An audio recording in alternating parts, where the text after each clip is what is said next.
For our second portion on implementation, we're going to look at a couple of early scholars and see what some of their contributions were that still are seen in the literature that you read today. A lot of times it's helpful to start with the early scholars because then you can understand some of the more detailed issues that current scholars are trying to resolve. Edwards, George Edwards III, wrote a book published in 1980 where he talks about what are the things that contribute to slippage. He sees any error that where an agency is doing something that deviates from what was in the bill or goes beyond what was in the bill as slippage. And so he's trying to identify how can you lessen this slippage or these implementation errors.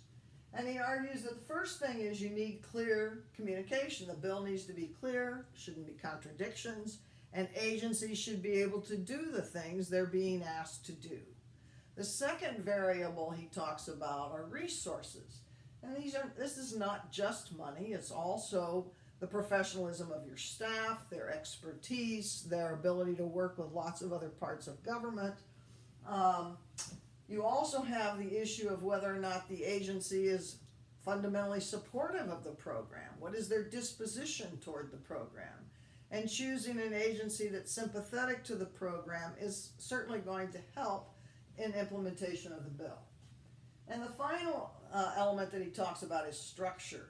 And here he's interested in what is the nature of the agency that's been asked to implement. Does it have the authority to implement? Does it have a structure that enables it to run effective programs? And so that can become pretty complicated, but do they have the authority and expertise that's embedded in the structure of their agency to enable them to run effective programs? Pressman and Vildovsky, a second book also written actually in the 70s, and Pressman and Vildovsky trace a specific program that Washington passes to try to help with economic development. And the idea is to try to have grant programs that fund ways to hire chronically unemployed people, that this was the primary objective of this particular program. They also thought that you had to build new structures to really be able to increase the economic development in the area.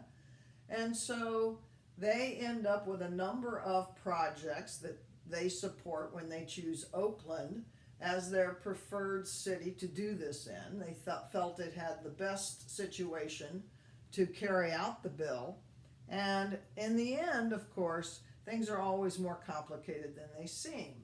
The authors are very good at identifying that the more complicated the bill, the more decision points that the implementation process will have to include.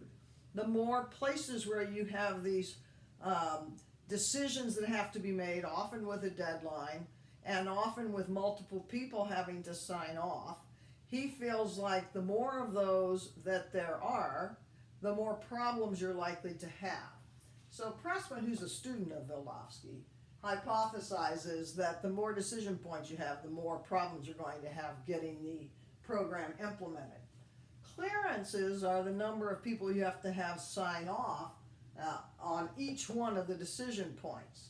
So in the program of in Oakland, what they come up with when they trace every one of the decision points that had to be made is they came up with, let me see if I can get to it, they had 30 decision points, but the decision points included 70 total clearances.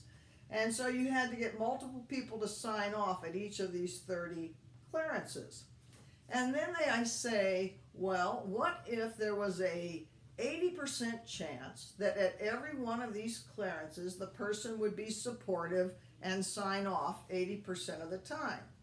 And if you get 80% level of support from each of the people who have to sign off, then you are going to only be able to have 4 agreements, 4 clearance points, before you get to a situation where there will only be a 50% chance of success in the program.